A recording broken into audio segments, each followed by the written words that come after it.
Nighttime foot pain. Is it arthritis or a silent blood sugar warning? At DiaSync, as we've continued analyzing metabolic patterns, pain behavior, blood sugar instability, and the quiet symptoms people tend to dismiss for far too long, we've come to one very important conclusion. Many people who wake up at night with foot pain, burning soles, tingling toes, restless legs, or a strange hot electric discomfort are not dealing with what they think they are.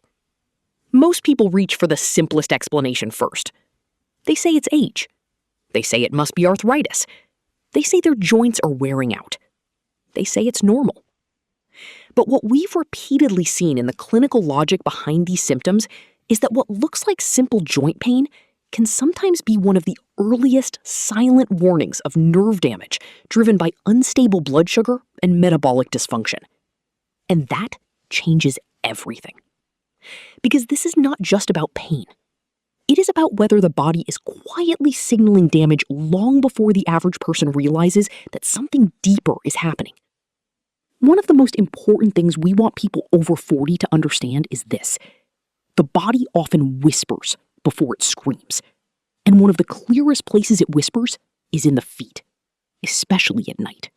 If someone can get through the day, go to work, walk around, run errands, sit, stand, and function more or less normally, but then the moment they lie down, their feet begin to burn, sting, tingle, ache, throb, or become strangely sensitive to the bedsheet itself, that is not something we should dismiss automatically as aging or just circulation. Sometimes it is mechanical. Sometimes it is structural. But sometimes it is metabolic. And in this video, we are going to separate those worlds carefully. We are not here to label every painful foot as diabetic neuropathy. We are not here to create irrational fear. And we are definitely not here to give you vague wellness language. What we do at DiaSync is something much more useful. We turn confusion into clarity. In this video, we are going to break down what nighttime foot pain actually means, when it behaves more like arthritis, when it behaves more like metabolic nerve injury, why symptoms often become louder in the silence of the night, what blood sugar has to do with nerve stress, what warning signs should never be ignored, and what practical steps may help slow or even prevent progression if this process is caught early. Because one of the most dangerous things about metabolic nerve damage is that it rarely begins dramatically. It usually begins quietly, with patterns people explain away. They blame their shoes. They blame fatigue. They blame weather. They blame stress. They blame age. But when the same pattern keeps returning, especially at night, the question is no longer, what can I call this? The real question becomes, what is my body trying to tell me? And that is the question we are going to answer. If you are over 40, if you have prediabetes, if your fasting glucose is borderline, if your A1C has been creeping upward, if you carry abdominal weight, if your energy crashes after meals, if your sleep is disrupted by your legs or feet, or if your body has been giving you subtle warnings that nobody has clearly explained to you, this video is for you. Because sometimes the feet reveal metabolic trouble before the rest of the body says it out loud. Section 2. What does nighttime foot pain actually mean? The phrase nighttime foot pain sounds simple, but medically and physiologically, it can describe several very different experiences. Some people describe a deep, aching pressure. Some describe burning in the soles of the feet, as if they had been standing on a hot surface. Some describe sudden stabbing in the toes. Others talk about tingling, crawling sensations, throbbing, pins and needles, numbness, or an eerie sense that the feet do not feel normal anymore. Some people say their feet feel hot, even when they are cool to the touch. Some say the bedsheet touching the skin becomes irritating. Some say the feet feel both numb and painful at the same time. That last part confuses a lot of people, but it matters. Because pain is not just about intensity. Pain has texture. Pain has behavior. Pain has timing. And those qualities often tell us more than the word pain ever could. A mechanically driven pain, such as pain from arthritis or joint wear, usually speaks one language. A nerve-driven pain speaks another. And unless we slow down and listen to that language properly, people end up chasing the wrong cause for months or years. That is why we need to make one principle very clear right now. Not every nighttime foot pain is neuropathy, but not every nighttime foot pain should be casually labeled as arthritis either. Nighttime foot pain is a category, not a diagnosis. Our job is to unpack it. The body does not have one universal pain button. Pain can come from joints, tendons, fascia, muscles, nerves, blood vessels, the spine, or combinations of these systems. But in adults over 40, especially in the modern metabolic environment of insulin resistance, chronic inflammation, sedentary routines, and rising prediabetes rates, two causes are frequently confused with each other: arthritis and peripheral neuropathy. And that confusion matters, because if nerve injury is treated as simple joint wear, valuable time is lost. Someone may spend months using creams, braces, massage devices, or anti-inflammatory shortcuts, while the underlying metabolic stress continues damaging the nerves in the background. The opposite can also happen. Someone may panic and assume every foot symptom is blood sugar related, when the dominant problem is actually structural or orthopedic. So our goal here is not exaggeration. Our goal is precision. We want to teach the viewer how to think, how to observe, and how to recognize which pattern deserves which kind of attention. That is the difference between generic health content and trusted clinical education. Section 3. Arthritis, when the pain comes from structure. Let's begin with arthritis, because that is where most people's minds go first. Arthritis, especially osteoarthritis, is fundamentally a structural problem. It is a problem of wear, loading, friction, and degeneration within the architecture of a joint. In a healthy joint, the ends of bones are covered by smooth cartilage. This cartilage allows movement to happen with very little friction. The joint is also supported by surrounding tissues, lubricated by synovial fluid, and stabilized by a very specific mechanical design. But over time, especially with age, excess body weight, previous injury, altered gait, chronic overuse, or years of inflammation, that mechanical system can start to break down. When cartilage thins, when the joint space changes, when inflammation affects the capsule and surrounding structures, movement becomes less smooth and less efficient. The body responds with pain signals.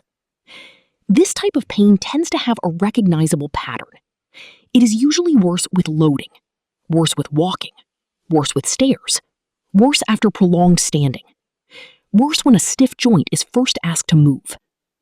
Many people with arthritis describe morning stiffness, or stiffness after sitting for too long. They may say, "Once I get going, it loosens up a little." That is a classic mechanical story. They may also describe pain in or around a specific joint, the ankle, the big toe joint, the knee, or sometimes areas affected by altered mechanics. But here is the key distinction. Arthritis typically does not change the sensory quality of the skin. It may hurt, it may limit motion, it may swell, it may click, it may feel stiff or heavy, but it does not usually make the feet burn like fire, or create electric shocks, or cause a bedsheet to feel painfully irritating, or reduce the ability to sense light touch in a stocking-like pattern. Arthritis is pain from structure. It is the language of a worn hinge. Something about movement, load, friction, or mechanical stress is no longer functioning smoothly. That is very different from a pain generated by the nervous system itself. And once the nervous system becomes the source of the signal, we are no longer talking about the hinge.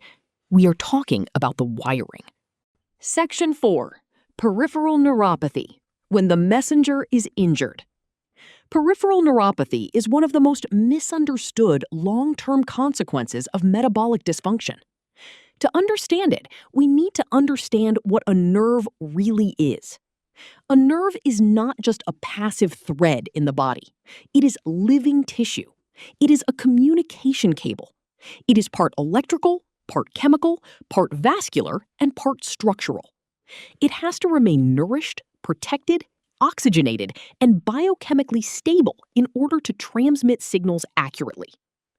The nerves in the feet are especially vulnerable because they are long, distant, and heavily dependent on healthy microcirculation. They are often among the first tissues to reveal chronic metabolic stress. When blood sugar remains elevated for long periods, or even when it spikes and crashes repeatedly in someone with insulin resistance or prediabetes, the nerves and the tiny blood vessels that feed them begin to suffer. At first, the damage may be subtle. Signal quality changes. Sensitivity changes. The person notices tingling, burning, buzzing, or altered sensation that comes and goes. Over time, the pattern can become more obvious. The feet may begin to feel hot, even when they are not. There may be pins and needles. There may be a strange numbness. There may be sharp pain without an obvious injury. There may be reduced sensation in the toes and increased discomfort at night. And one of the reasons this becomes so confusing is that nerve damage does not behave in a simple on or off way. A person can lose sensation and still feel pain. They can feel numb and hypersensitive at the same time. That sounds contradictory, but it is not. A damaged nerve does not simply go silent. It becomes disordered. Some signals fail. Some signals misfire. Some become exaggerated. Some become distorted. Some appear without any normal trigger at all. It is like a damaged electrical system in a building. In one room, the lights flicker. In another room, nothing works. In another room, the wiring sparks unexpectedly. That is why neuropathic pain feels so different from mechanical pain. People describe it as burning, electric, stinging, needle-like, crawling, restless, hot, raw, abnormally sensitive. And one of the most clinically important clues is this. Neuropathic pain often becomes more noticeable in stillness and silence. That is why nighttime matters so much. Section 5. Why night makes it louder. This is where many viewers suddenly recognize their own pattern. They say, "That's exactly what happens to me. I can manage during the day, but the moment I lie down, everything starts." There are several reasons for that. The first is sensory competition. During the day, the brain is busy.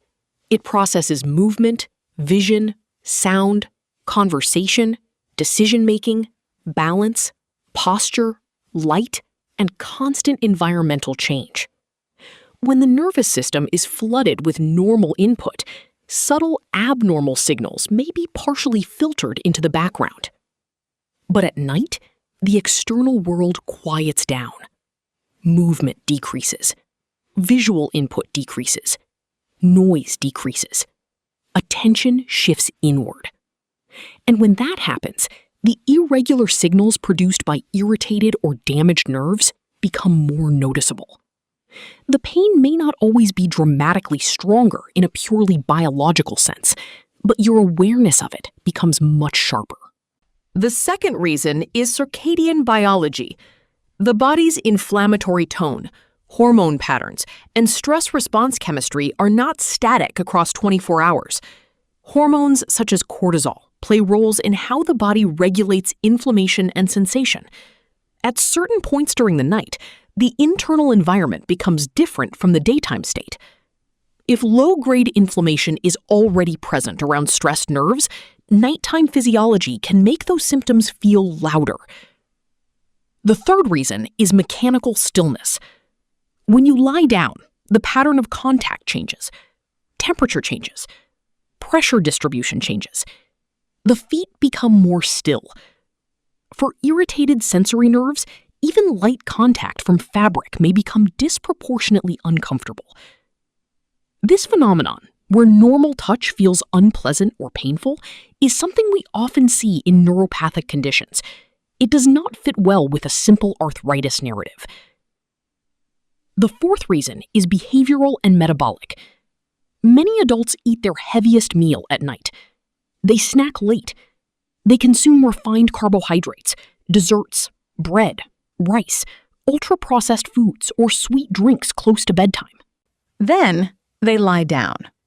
In a metabolically healthy person, the body may handle that reasonably well.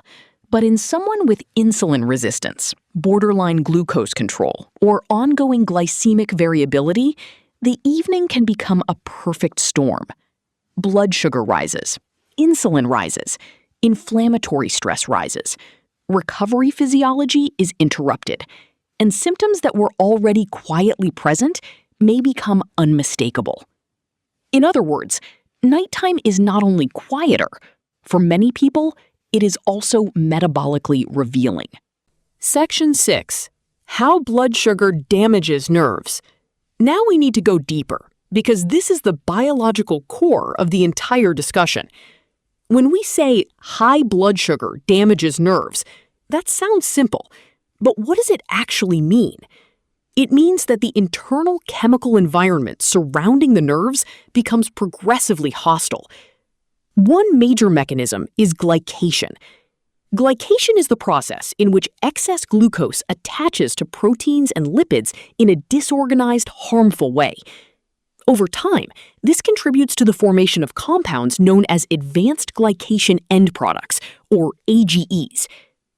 AGEs matter because they alter the normal structure and function of tissues. They make proteins stiffer. They interfere with normal cellular behavior. They promote oxidative stress. They amplify inflammation. And they contribute to vascular dysfunction. For delicate tissues, such as nerves and the tiny blood vessels that nourish them, this is a serious problem. Nerves need an adequate blood supply. They need oxygen. They need nutrients. They need membrane stability. They need healthy mitochondrial function. They need a relatively calm biochemical environment. Chronic glucose elevation works against all of that. It damages microvascular function, meaning the small vessels that feed the nerves may no longer deliver blood as effectively.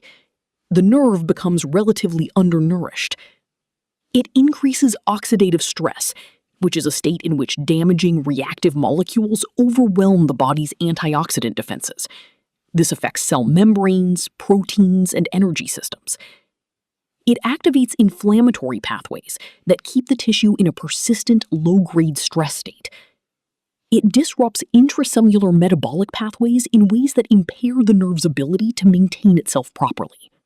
And over time, all of this can alter conduction, sensation, and pain signaling. That is why neuropathy is not simply pain in the feet. It is a gradual decline in signal integrity. At first, the person notices symptoms. Later, they may notice sensory loss.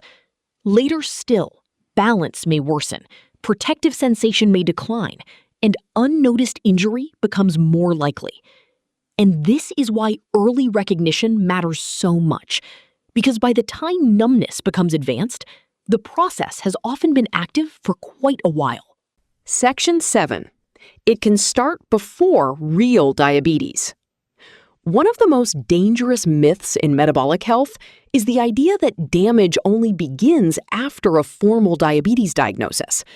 That is simply not how biology works. The body does not wait for a lab report to become officially concerned. Prediabetes, insulin resistance, post-meal glucose spikes, elevated fasting insulin, abdominal obesity, high triglycerides, and borderline A1C values can all create an environment that stresses tissues long before a person is told they have diabetes. This matters because many people live for years in that gray zone. Their glucose is not terrible. Their A1C is not diabetic yet. Their doctor says, just watch it. But during those same years, the person may already be gaining abdominal fat, crashing after meals, waking at night, developing inflammatory symptoms, losing metabolic flexibility, and beginning to notice changes in sensation in the feet. This is why we emphasize metabolic health, not just diagnostic labels. A person may not yet carry the formal diagnosis of type 2 diabetes and still be experiencing the early consequences of unstable glucose control. That is especially relevant for adults over 40 because many are living in that silent middle zone, not acutely ill, not obviously healthy, but slowly drifting into deeper dysfunction. And the feet often know before the person does. Section 8. Practical differences between arthritis and neuropathy. Let's make this practical. If the pain is centered around a joint, worsens with use, shows up with loading or stairs, and feels like stiffness, pressure, or deep mechanical discomfort, arthritis becomes more likely. If the pain feels like burning, tingling, stinging, electric shocks, unusual warmth, pins and needles, numbness, or exaggerated skin sensitivity, especially if it worsens in the evening or at rest, nerve involvement becomes much more likely. If someone says, walking makes it worse, think mechanically. If they say, trying to sleep makes it worse, think neurologically. If they say the pain is deep in my joint, that tells one story. If they say the skin feels wrong, that tells another. If they say, my feet feel like I'm wearing invisible socks, that is not the language of arthritis. If they say the sheet brushing my foot bothers me, that points strongly toward altered nerve signaling. If they say my toes are numb but also painful, that again points toward neuropathic involvement. That said, we also have to be mature and clinically honest. In many adults, these problems can overlap. Someone may have osteoarthritis, mild spinal issues, reduced circulation, metabolic inflammation, and early neuropathy at the same time. So the goal is not always to choose one label and ignore everything else. The goal is to recognize what pattern is dominant and what risks cannot be ignored. Section 9. Warning signs that deserve serious attention. Some symptoms should raise the level of concern. Progressive numbness, a stocking-like loss of sensation, burning that repeatedly disrupts sleep, reduced ability to sense temperature, balance problems, a feeling that the feet are not reliable, recurrent tingling in both feet, a history of prediabetes or type 2 diabetes, slow-healing wounds, changes in skin quality, foot discomfort combined with abdominal obesity, high triglycerides, high blood pressure, or known insulin resistance. These are not details to brush aside. They may be the body's early report that metabolic stress is becoming tissue damage. And one of the reasons this matters so much is that advanced neuropathy is not just about discomfort. It affects function, mobility, gait, sleep quality, exercise ability, injury awareness, and long-term foot safety. By the time a person loses too much protective sensation, prevention becomes harder. That is why we want to catch the signal when it is still a signal, not after it has become a major loss of function. Section 10. Smart home observation without pretending to diagnose. No home check replaces medical evaluation, but informed self-observation can be extremely useful. Start with the quality of the symptom. Not just how bad is it, but what exactly does it feel like? Is it pressure? Burning? Coldness? Shooting? Buzzing? Pins and needles? Raw sensitivity? Dead numbness? A mix of several? Then look at timing. Does it worsen with movement or with stillness? During the day or at night? After large meals? After walking? When lying down? When the room cools down? Then look at symmetry. Is it both feet? Is it starting in the toes? Does it spread upward gradually? Does it feel like a stocking pattern? Then pay attention to sensation. Does light touch feel normal? Does warm water feel strangely hot? Does the texture of fabric bother the skin more than it should? Are there areas that feel duller than others? These observations do not establish a formal diagnosis, but they can reveal whether the body is telling a metabolic nerve story rather than a simple joint story. And when the pattern leans in that direction, waiting passively is not a wise plan. Section 11. The role of dinner, sleep, and metabolic timing. This is one of the most actionable parts of the entire discussion. Many people focus only on fasting glucose, but what happens between dinner and sleep may be highly relevant to nighttime symptoms. If someone eats a large, carbohydrate-heavy late-night meal, followed by dessert, snacking, or minimal movement, the body enters the night in a metabolically unstable state. Glucose rises, insulin rises, inflammatory signaling may increase. Recovery processes compete with digestion and glycemic control, and in vulnerable individuals, symptoms become more noticeable. A lot of people never connect what they eat at 9 p.m. with what their feet feel at 2 a.m. But for some people, that relationship is very real. This is why meal timing matters. This is why composition matters. This is why glycemic stability matters. A body that is trying to sleep while also struggling through a large glucose surge is not in an ideal repair environment. And if the nerves are already irritated, night becomes the time when the consequences are felt most clearly. Section 12. What actually helps the nerves? There is no magic fix for metabolic neuropathy, but there is a meaningful difference between random symptom chasing and a real strategy. The first principle is metabolic stabilization. Nerves do not heal well in a hostile environment. If glucose swings continue, if sleep remains disrupted, if meals are chaotic, if central obesity persists, if movement is low, and if systemic inflammation remains high, then symptom suppression alone is not enough. The environment has to change. That means improving blood sugar control, reducing major glucose spikes, managing late meals, increasing regular movement, supporting sleep quality, addressing nutritional gaps, monitoring metabolic markers seriously. The second principle is intelligent movement, not punishment exercise, not complete rest. Consistent, moderate movement. Light walking after meals can help glucose handling. Regular daytime movement supports circulation. Avoiding long periods of uninterrupted sitting matters. The feet and nerves benefit from a healthier vascular environment. The third principle is foot awareness. If sensation is changing, the feet need daily attention. Skin integrity matters. Pressure points matter. Shoes matter. Dryness matters. Small wounds matter. A foot that feels less may become a foot that is injured without immediate awareness. The fourth principle is nutritional and medical review. Vitamin B12 status may matter in some individuals. Medication history may matter. Alcohol intake may matter. Other causes of neuropathy must also be considered in the right context. The fifth principle is realism. Symptom relief is valuable, but if the underlying metabolic stress continues, the long-term problem remains active. At DiaSync, we always come back to the same principle.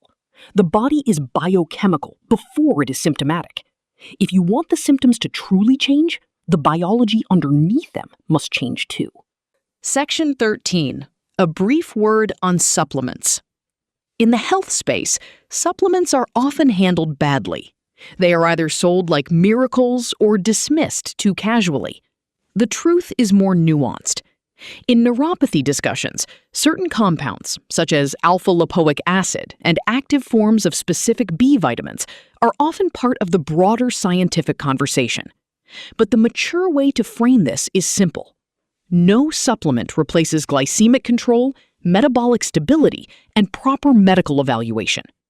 If a person keeps eating in a way that destabilizes glucose, sleeps poorly, moves very little, and ignores the underlying drivers, supplements alone are unlikely to solve the core issue.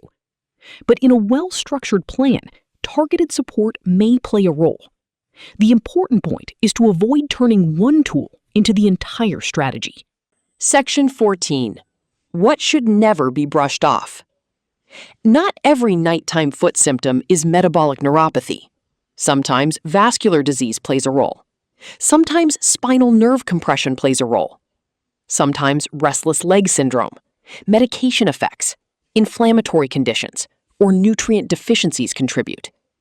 And some signs require prompt evaluation.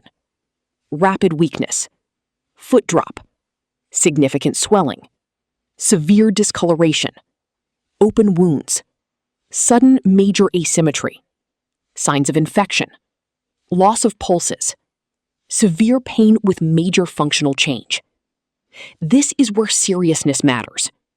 Being educational does not mean pretending every problem fits one script. Being authoritative means knowing where the boundaries are. Section 15. Closing perspective. If we had to compress this entire discussion into one central message, it would be this. Nighttime foot pain does not always come from wear and tear. Sometimes it comes from metabolic stress, unstable blood sugar, and nerves that are quietly losing their resilience. That is why adults over 40 should not dismiss recurring nighttime burning, tingling, numbness, heat, skin sensitivity, or sleep-disrupting discomfort as just aging. At DiaSync, we believe people deserve more than vague reassurance. They deserve a framework. They deserve language for what they are feeling. They deserve to understand the difference between structural pain and signal pain. They deserve to know that the body often shows subtle metabolic warning signs long before major disease becomes obvious. Aging is real, but not every symptom belongs to age. Common does not mean harmless, and silent does not mean safe. If your feet become louder in the silence of the night, do not just ask how to quiet them. Ask why they are speaking. That question may protect much more than your sleep.